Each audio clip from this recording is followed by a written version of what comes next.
And here is your Goodyear host, Walter Pidgeon.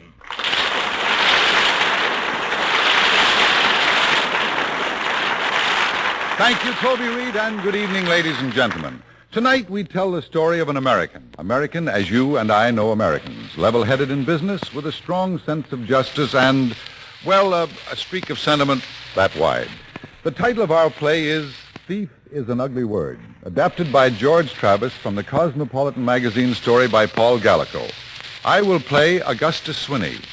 The talented actress Agnes Moorehead will play Countess Amalie, and Eric Rolfe will play Dr. Caldariega. And now, Alfred Newman, music, if you please.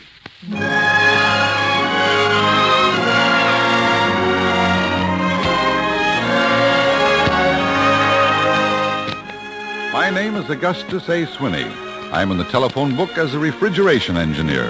I have a simple philosophy of life that 2 and 2 add up to 4, a theory which has been shaken at times. For example, I was in Amsterdam back in 1938, dining at the home of a business acquaintance, Mynheer Van Schoven.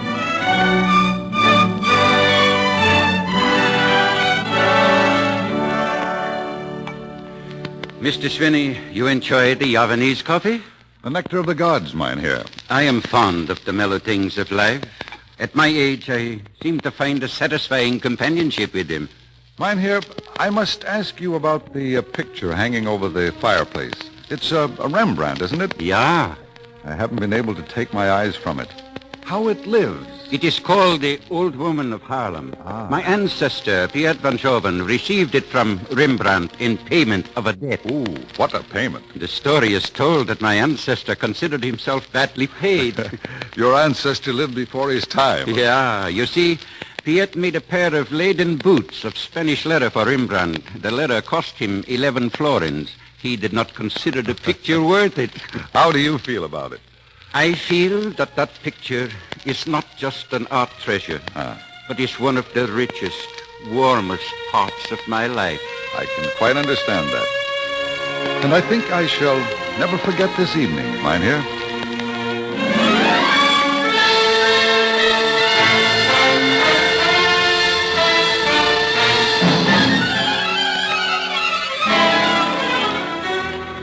That was in 1938. Since that night, the Germans have brought their new order to Amsterdam. I heard that Van Schoven, penniless, had been forced out of Holland and was a refugee in New York.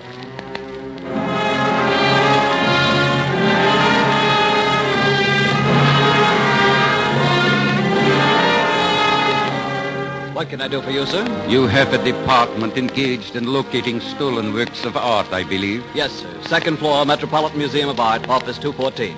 Thank you.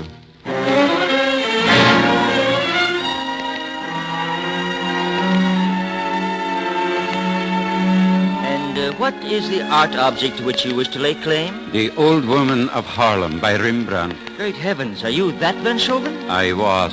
Do you have proof of ownership? The picture has been in our family for generations. I believe your expert, Mr. Chester Allen Buskirk, knows. Oh, yes, Mr. Buskirk.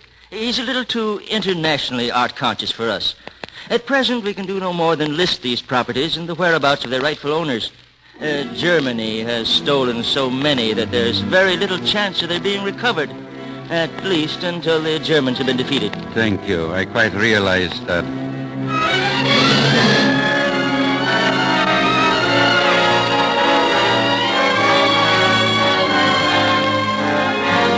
That same day, early in January 1944, I was at a cocktail party in Buenos Aires.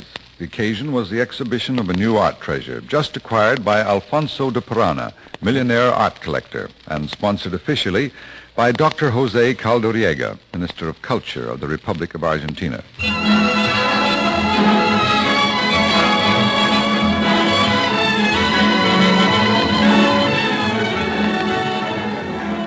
Oh, I'm terribly sorry. I'm afraid I spilled a little of your drink. No, not at all. I wasn't looking where I was going. May I help you to some caviar? Oh, yes, indeed, but not quickly. You see, food is a ritual with me. I like to taste, to savor, and possibly to reject. Or enjoy? With the complete ecstasy of one who, well, likes to call himself a professional epicure. A very pleasant business, huh? Now, here, for example, is a real triumph. You see these paper-thin slices of colored ham? Oh, I know about that. Westphalian, isn't it? Genuine Westphalian, perfectly cured. Yeah, and delicious, too.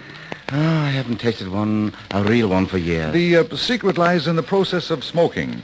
But have you ever tried one of our old Argentine hams? They are first soaked in wine for weeks. Oh, you surprised me. You're an American, aren't you? How did you know? I'm a refrigeration engineer with a meatpacking company. If you would care to sample one...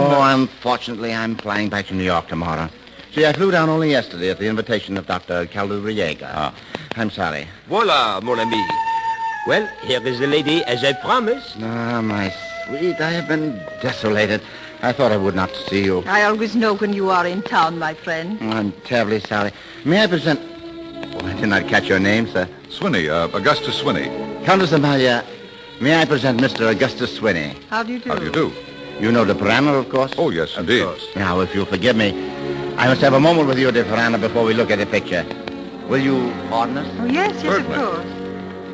I've been watching you since I came in. Why?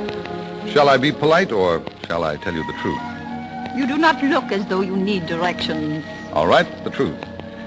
I've seen you twice before. Oh? Once on the Calle Florida and once at the Hotel Continental. Since then, I've been conniving to meet you. Does that make you angry? No, not at all. I saw you scheming. That is why I came back. It is always flattering to a woman when she sees an attractive man make up his mind to meet her. By the way, who was that little man who introduced us? That is Mr. Buskirk, the art critic. Buskirk? Yes. The greatest living expert on the old masters?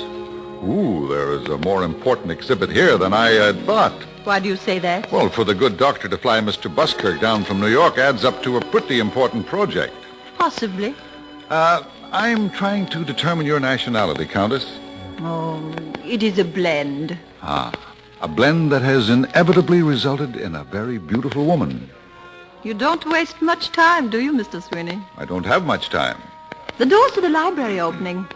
I couldn't interest you in going to see what we came here to see, could I? Oh, but of course. Have you heard what the picture is? No, I haven't. I understand it is Rembrandt's Old Woman of Harlem.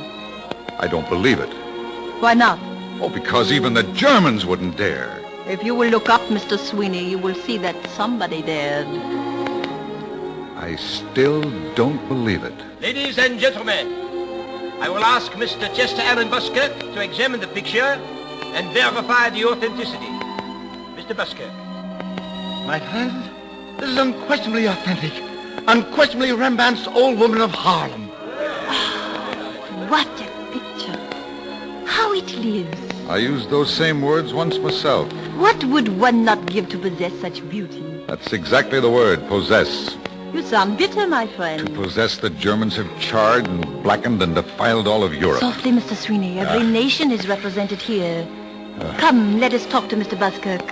I must hear more about a picture like that. Yes, by all means. Let's get the opinion of the professional epicure. A magnificent emotional experience, isn't Oh, it? the devil with your emotions. I beg your pardon. Have you ever heard of such a thing as ethics? Art is not concerned with ethics, sir, but with truth. But you know perfectly well to whom that picture belongs, and yet knowing it, you identified the picture for a bunch of Nazi thieves in cutaway coats. Van Schoven may have sold the picture. Did you inquire? That is none of my concern, No, sir. no. I do not deal with property rights, but with... You're as bad as they are.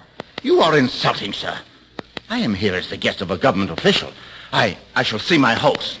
Oh, you have hurt his feelings. I can tell from the expression on his back. This is revolting. You're quite sure of your facts? Certainly, I'm sure. It was also very pleasant before we saw the picture, Mr. Swinney. You were so flattering, so attractive. And you are now a very grim man. I don't think I like you so much when you are so grim. Then I think you'd better meet me someplace else, not here.